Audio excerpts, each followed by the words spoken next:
We are here with Mama Chi, Gina Rose Halpern, and artist George Mason. It's an honor to host a conversation like this because your energy and contribution to peace work through the arts in our community is something we aspire to here at the Good Supply. And I'd like to pick up this conversation. I loved what you said, piecework with George. And George, I feel like I've been having a continuous conversation with you for over 30 years. And I've known you first through your art and through our friendship, both with your wife, Susan Mason, who's an acupuncturist, and both of our long journeys. And we were starting to talk about the nature of gratitude and connection. And so I'd like to just turn it over to you for a moment and see where this takes us. Hey, Gina. And thanks, Catherine and Good Supply, for just making this opportunity for us to connect, especially in this time, which is foundational to gratitude, just that connection and sustaining that thread.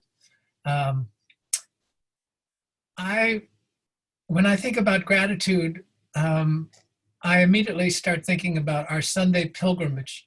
We take a Sunday pilgrimage down to La Verna, which is a beautiful park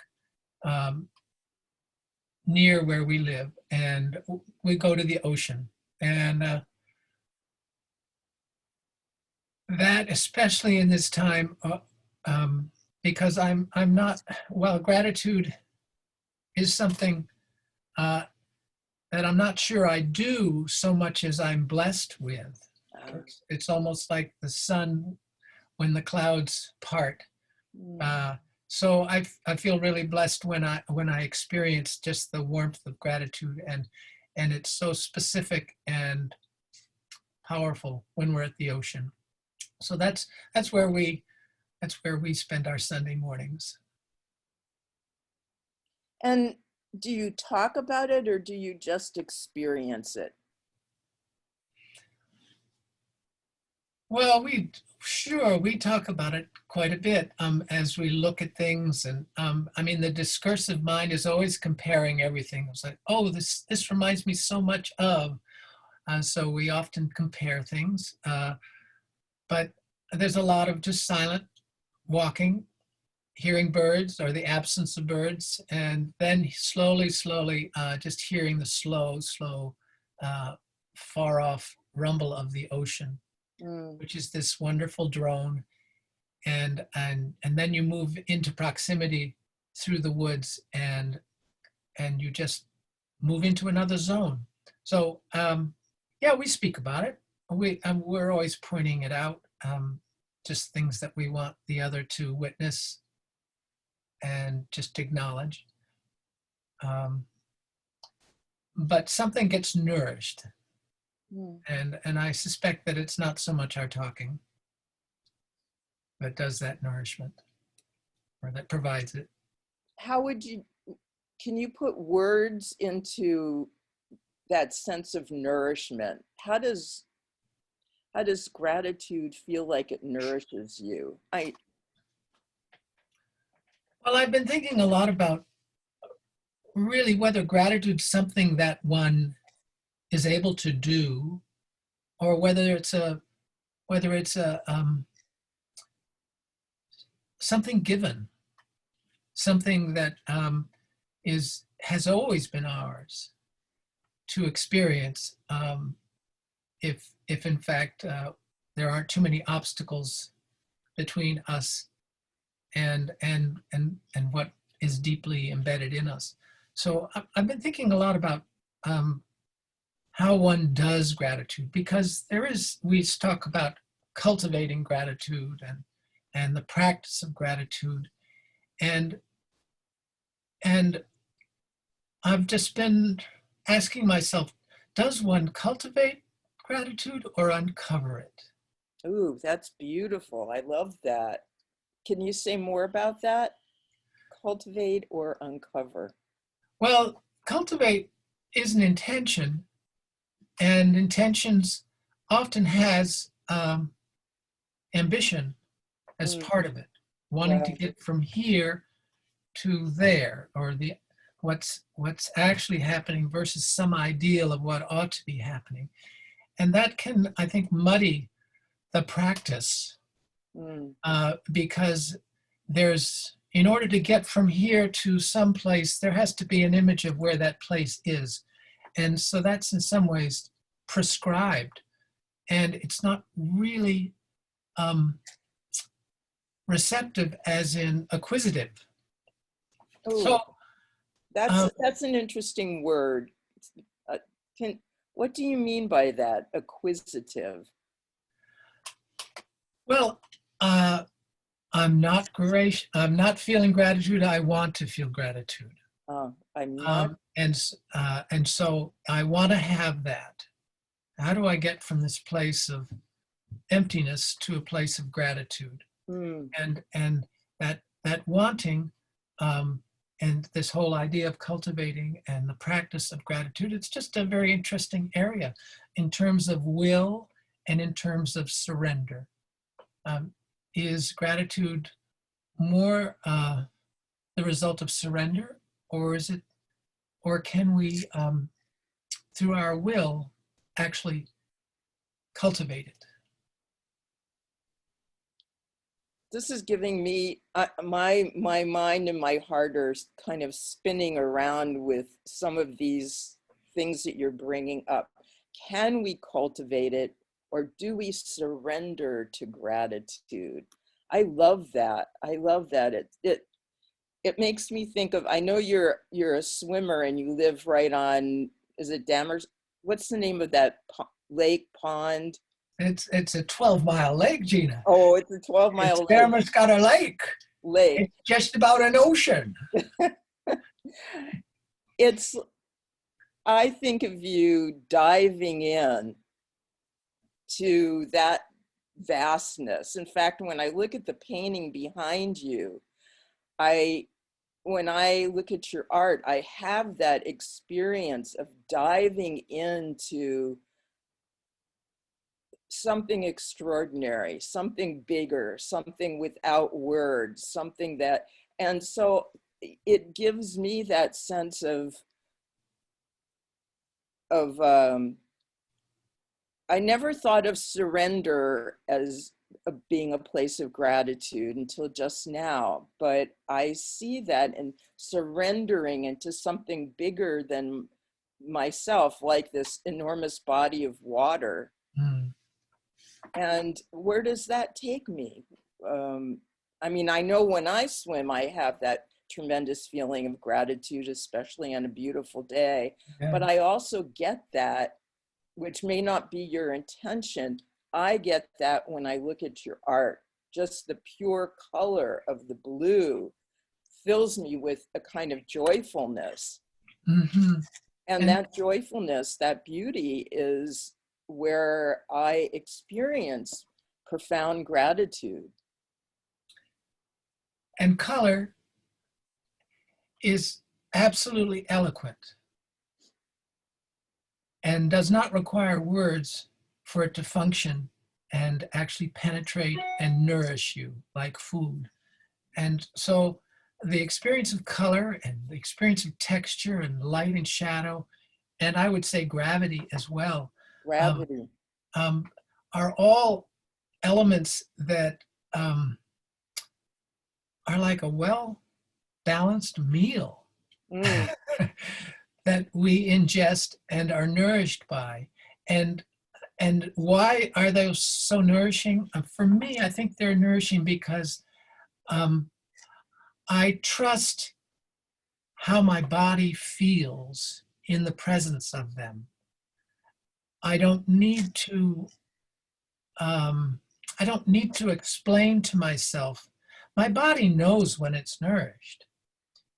And my mind is more skeptical and has to assess and measure whether it's being nourished. But in some ways, color bypasses that skeptical part that's always wanting to make meaning, that's wanting to always be the witness of something rather than simply the recipient. Yeah. The experience. Well, to have an experience, but color actually often doesn't have the experiencer. There's just the experience of color. There's the diving in, just the into this nonverbal world that the body understands. Mm. So what I hear you describing is a bigger gratitude than words. It's something that I'm struggling to find the words, but it's something that is bigger than saying, now I'm experiencing gratitude, rather than I dive in, I breathe, and I'm in it, and I'm in the blueness. And I don't have to put words on it. Well, what if it's not possible to put words on once you're in the blue? Mm, Maybe the only time you're able to put words to it is once you're remembering and looking back at that experience. So in some ways, putting words to it really is to accommodate and give some solace to thought, really, that in fact can't go with you into that experience. It can only remember it. mm. So this is a great conversation, George. I'm already getting such richness from it.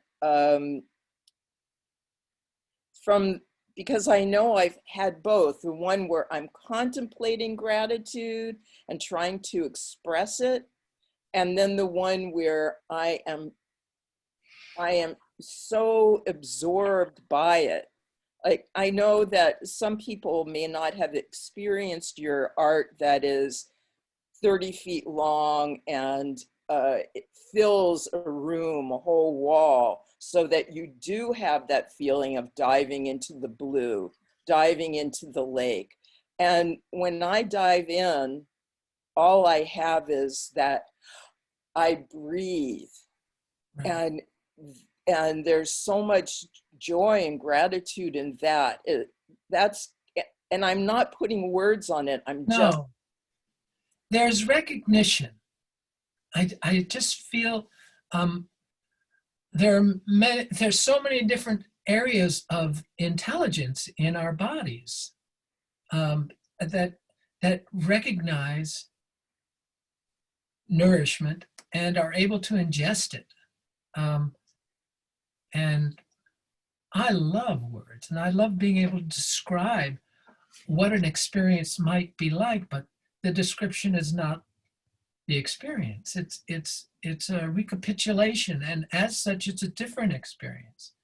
And so we shouldn't. Well, it's unfortunate if we can conflate the two. Mm-hmm. And I don't see that as a dilemma. I don't see that even as a schism between mind and body, so-called. I just think that we're always living with paradox and with apparent contradiction and kind of the limitation of words. But we manage it somehow. And I don't know how else the word that comes closest in terms of managing that for me is acknowledging limitation, which is surrender. Mm. I mean, I'm not going to figure this all out. I'm not going to make a conclusion about it. So many thoughts are going through my mind right now. Me too. What's coming up for you? Well,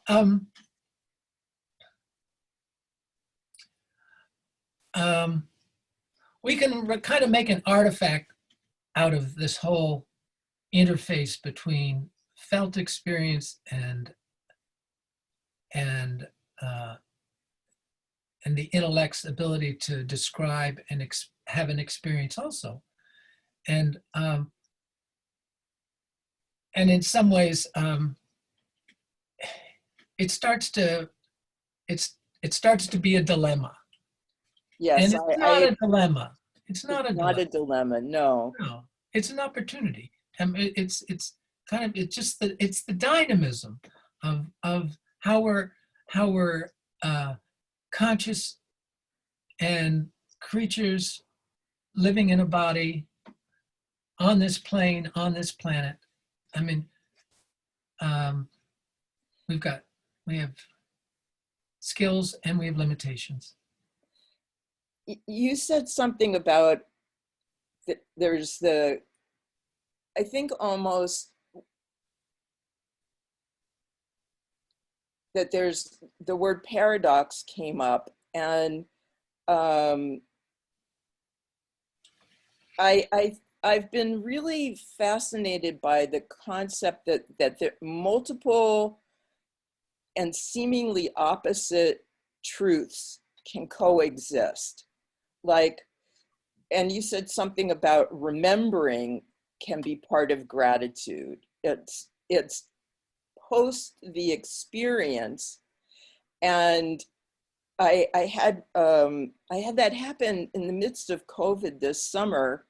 I was in my apartment, and all I could think of, I'm surrounded by this beautiful river and gorgeous water, and I realized, I wasn't swimming with you and Susan, which has just been one of my most joyful experiences forever. And but I could just feel that it was so close that I could feel myself diving in and just feeling like you were swimming a little bit ahead of me and Susan was swimming next to me, and we were going through this water, and we weren't speaking, we were just breathing together.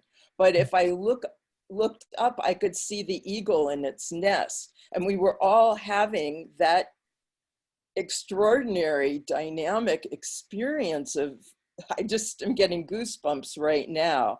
And so in almost describing it to myself after, I was so fully present to that I could have that a relationship to that awe and gratitude almost as if I were there. Good memory, I think, but Well, I mean, gratitude and what you're describing, and this is something that so love about you is this quality of that in Buddhist terms is often called sympathetic joy, yes, thank which you. is this just being filled with warmth for the happiness of others, and just that you are describing an experience and a remembering experience, but there's gratitude for those of us who were still swimming, because we would call in and say we went swimming, Gina, I and know, and I love to have you and tell me that. it wasn't that you were bitter. It was like there was sympathetic joy, just the happiness for us that we were having that experience, and in fact, you were nourished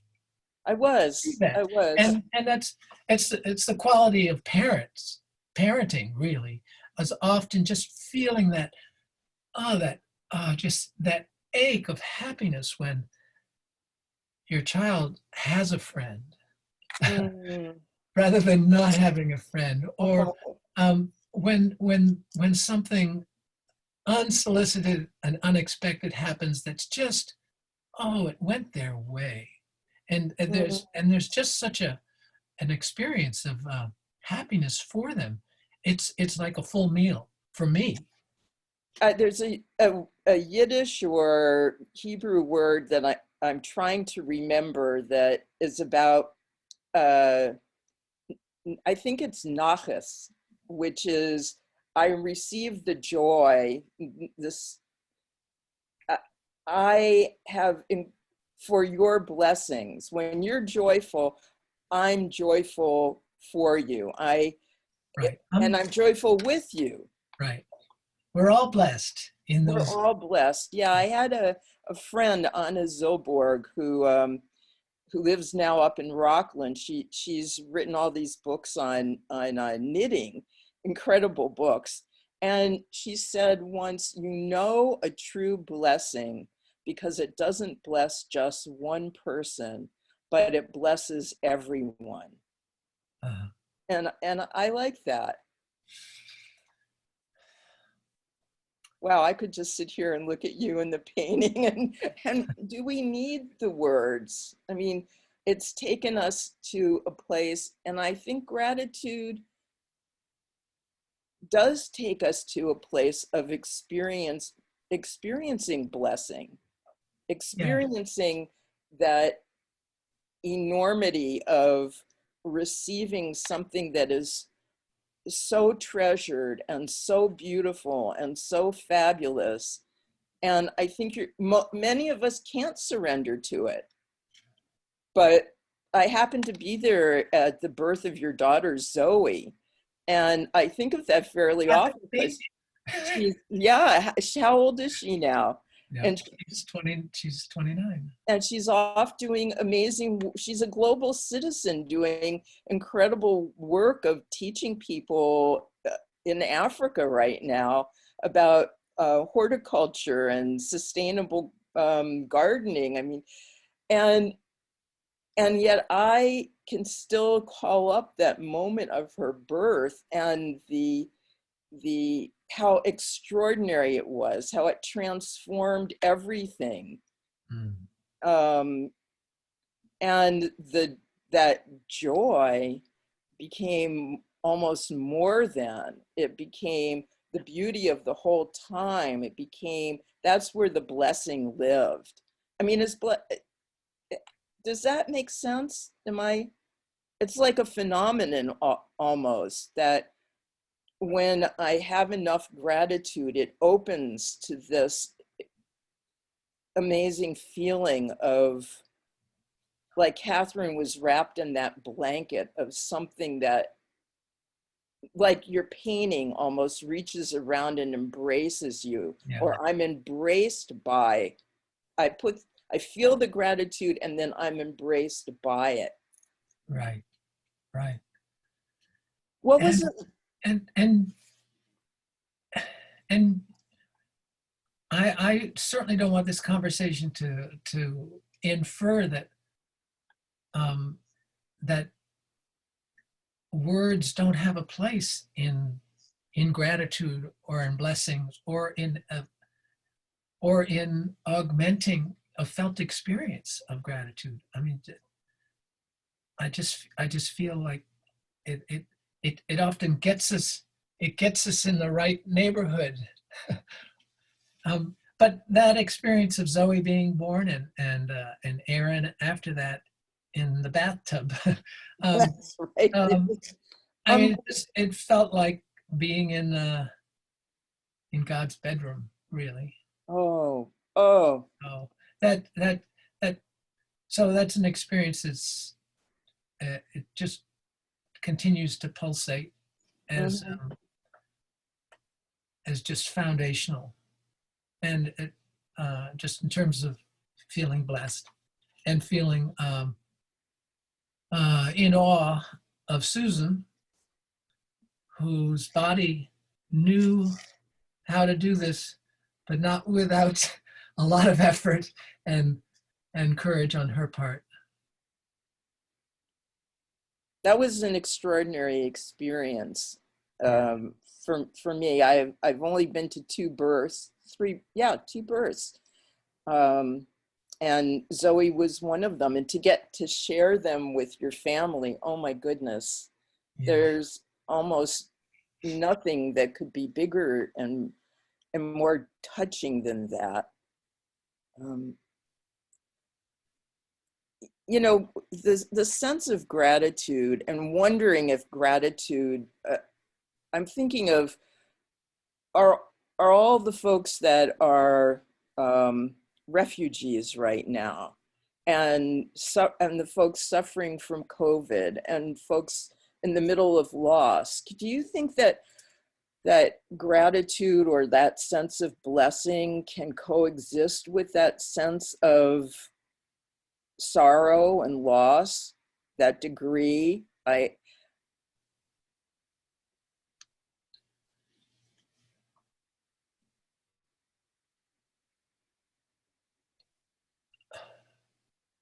I think it stands on the horizon like the sun. Uh, Mm, um,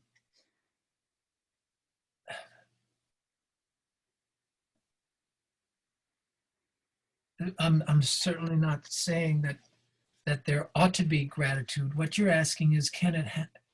can't, I mean, just how the gratitude is there as a way of understanding the despair. mhm. Actually, it's kind of the it's it's kind of the it sets out the panoramic view of the polarity. Yes, that's where Um, I feel the paradox that you mentioned, or another paradox. I mean, someone would say, well, you talk about gratitude, but look at the injustice here. Hmm. And uh, are we talking apples and oranges there? Is there a conflict around gratitude and injustice? Or But that's when I'm asking, is there a place where we can experience both?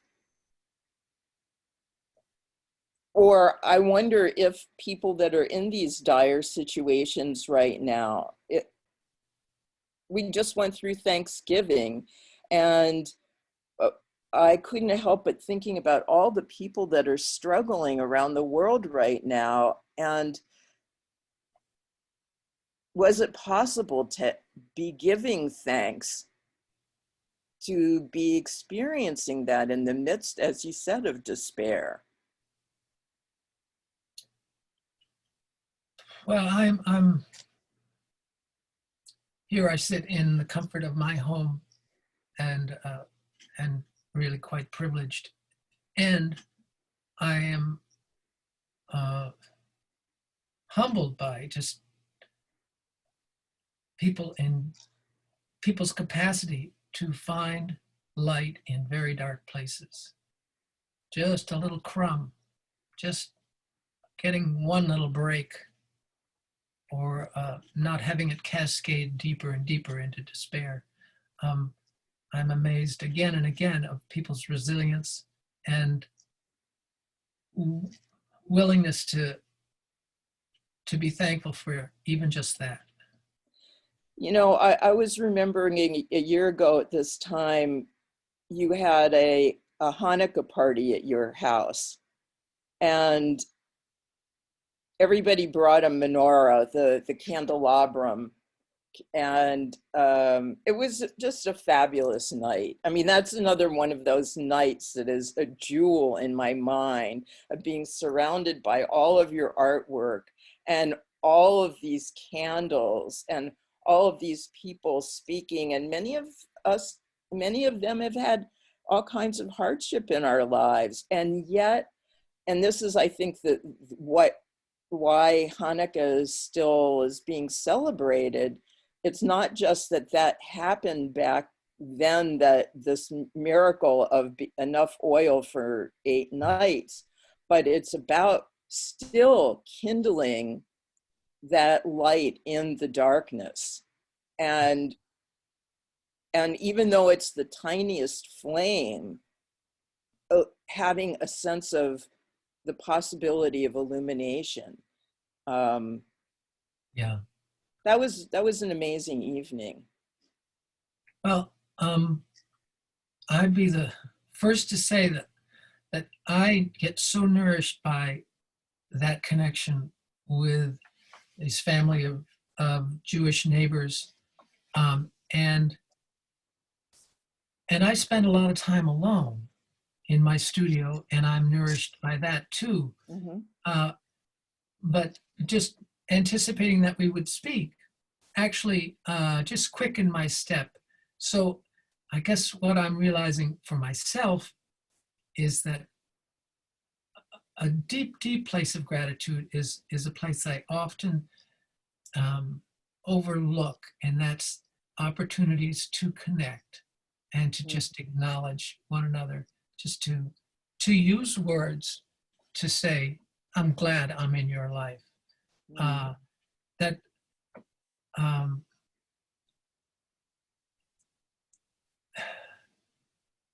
that's a thread that's really that's a thread I can cultivate rather There we than go. that's a thread I can cultivate, because I can manage quite well in my inquiry, in my world, in my studio, in my mind, on my own, autonomous, and but I'm not softened, and I'm also not sparked. Mm. And I mean, I get sparked, and so it's. I mean, when you're alone a lot, it's possible to forget just how warming and how nourishing just a little connection can be. And a lot of us are certainly understanding that now in the difficulties that we're finding ourselves. right. And I call up that fabulous evening at, and now, as you said, I was fully in it at the time, surrendered to it and the stories and the food and now I have that in my memory, that connection, while we're so dispersed and held in our homes or communities. I can I can reach back. That's where I think the practice Yeah. lives. I can rekindle that sense and uh, and feel it ignited again inside of me. I mean, I just think about that, and yes, what did you say? Your step was quickened. It lifts my heart. Right. I think we kind of squared the circle here. I mean, I mean, they're just the solace and the spark that that the companion of a memory can bring.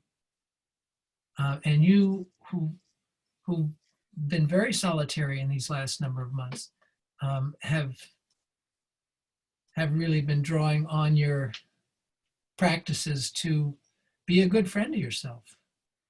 And hopefully I'm still able to be a good friend to my friends. I see that have we really run out of time? We're Oh getting, my goodness. getting Hi there. hi. We Well, have, it's been amazing. this has been an extraordinary conversation, and I thank you, George. This is Well, thank you. Thanks all for just the opportunity to get together uh, and throw it around a little. you know, one last memory that I had as we were talking about the practice is when my father died. Oh, that's my alarm telling us that we've run out of time. When my father died and I was in this just profound grief, a friend of mine said, go home and write a list of 300 gratitudes. And I had some expletives that I said when he told me that, but I think that was the practice that helped shift my grief just from the loss to all the extraordinary gifts that I had been given. And I think that's really what we've been talking about this morning. Yeah. Is there anything else you want to say, George, before we close? No, I'm satisfied. This is really a sweet opportunity for me, and thanks Juliana and Catherine for having the foresight to just to involve us and community in new and different ways to reach each other and to feel held by each other. So thank you.